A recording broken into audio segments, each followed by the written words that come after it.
모든 아이의 내면에는 사랑으로 채워지기 기다리는 정서 탱크가 있습니다. 아이가 진정으로 사랑받고 있다고 느낄 때 그 아이는 정상적으로 성장하지만 그 사랑의 탱크가 비어 있을 때 그 아이는 그릇된 행동을 하게 됩니다. 수많은 아이들의 탈선은 이 빈 사랑 탱크가 채워지기를 갈망하는 데서 비롯됩니다. 체프먼은 아동기와 사춘기의 전문가인 정신과 의사 로스 캠벨 박사의 이 비유를 처음 들은 순간부터 좋아하게 되었다고 나누면서 사랑에 대한 정서적 욕구가 단순히 아동기적 현상에 불과한 것만은 아니라는 점을 강조합니다.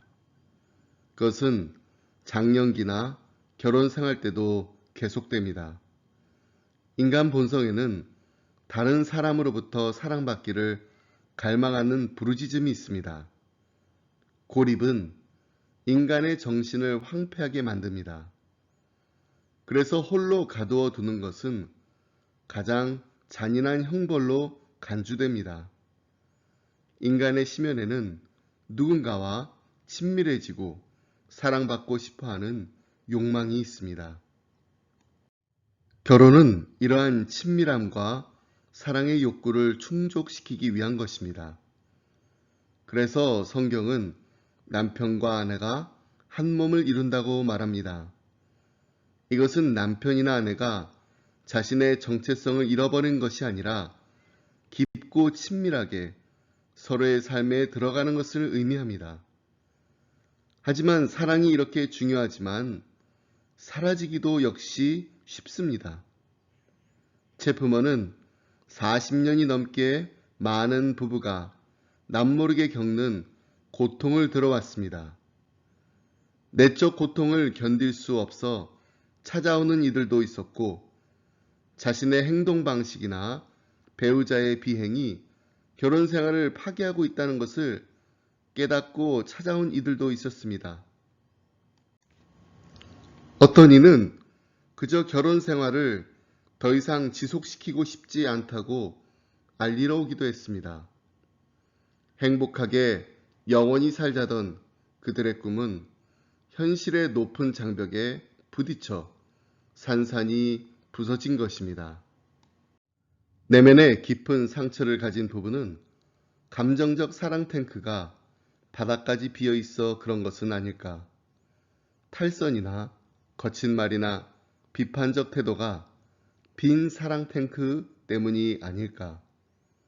이 텅 빈 탱크를 채울 길을 찾을 수 있다면 결혼 생활은 다시 새로워질 수 있지 않을까.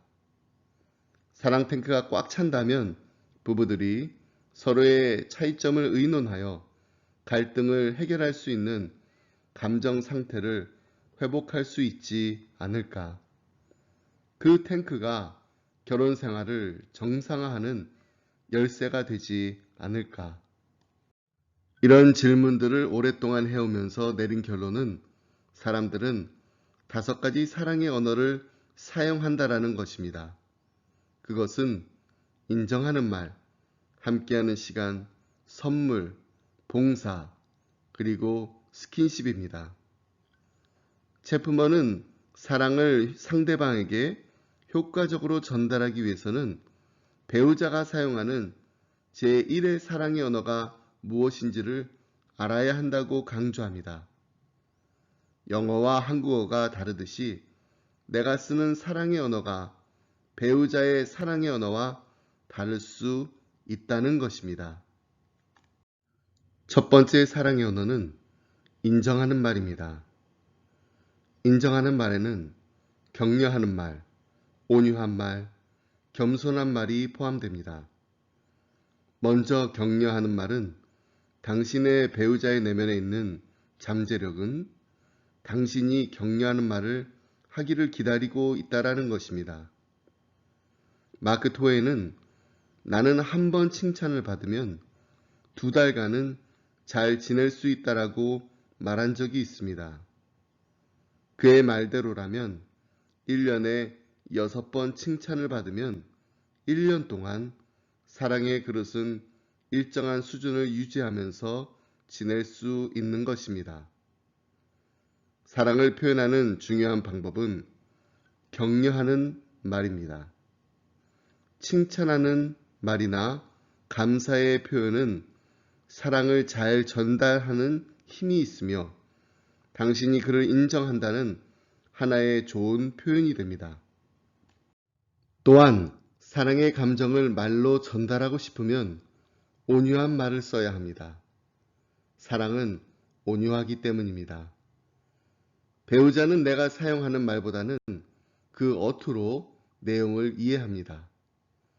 오늘 설거지 해줘서 정말 고마워 라는 말을 딱딱하게 말했다면 그것은 결코 사랑의 표현으로 받아들여질 수 없습니다. 당신의 배우자가 몹시 화가 나서 말을 함부로 할 때라도 당신이 그를 계속 사랑하기를 원한다면 더 열을 내며 화를 부추길 것이 아니라 부드러운 말을 해야 할 것입니다. 배우자의 사랑의 언어가 인정하는 말일 경우 어떻게 해야 하는지 팁을 알려드리겠습니다. 먼저 다음 글을 카드에 써서 거울이나 매일 잘 볼 수 있는 곳에 붙여놓고 배우자의 사랑의 언어가 인정하는 말임을 명심합니다. 말이 중요하다. 말이 중요하다. 말이 중요하다. 두 번째, 한 주 동안 당신이 배우자에게 하는 인정하는 말을 매일 빠짐없이 기록해 봅니다. 월요일, 당신이 만든 음식이 최고야. 그 옷을 입으면 당신 정말 멋져. 내 옷 세탁해줘서 고마워요. 화요일, 이렇게 기록하다 보면 당신이 인정하는 말을 얼마나 잘 혹은 잘못하는지 발견하고 깜짝 놀랄 것입니다. 세 번째, 한 달 동안 매일 새로운 칭찬 한 가지를 하기로 목표를 세웁니다. 하루 사과 한 개씩 먹으면 의사가 필요 없다라는 말처럼 하루 칭찬 한마디씩 들으면 상담 받을 일이 없어지게 됩니다. 칭찬을 하면서 기록하면 같은 칭찬이 중복되는 것을 막을 수도 있습니다. 네 번째로 TV를 보거나 책을 읽거나 다른 사람들의 대화를 듣다가 칭찬하는 말을 살펴봅니다. 그 말들을 기록한 다음 정기적으로 읽으면서 배우자에게 사용할 것을 찾아봅니다. 사용했을 때는 그 날짜를 적어둡니다. 그 노트는 사랑의 책이 될 것입니다. 명심하세요. 말이 중요하다. 다섯 번째로 배우자에게 사랑의 편지, 사랑의 쪽지, 사랑의 문장을 쓴 다음 조용히 혹은 팡파르를 울리면서 전달합니다. 언젠가 그 편지들이 특별한 곳에 간직되어 있을 것입니다. 말이 중요합니다. 마지막으로 배우자의 부모나 친구들 앞에서 그를 칭찬하세요. 배우자의 사랑을 받는 것은 물론 부모님도 좋은 사위, 좋은 며느리 얻었다고 기뻐하는 갑절의 소득이 있을 것입니다. 배우자의 장점을 찾아 그 장점을 얼마나 감사하는지 말해줍니다. 아마 그 칭찬에 맞추어 살게 될 것입니다. 자녀들에게 그들의 엄마나 아빠가 얼마나 좋은 사람인지 말해줍니다. 당사자가 있을 때든지 없을 때든지 그렇게 합니다.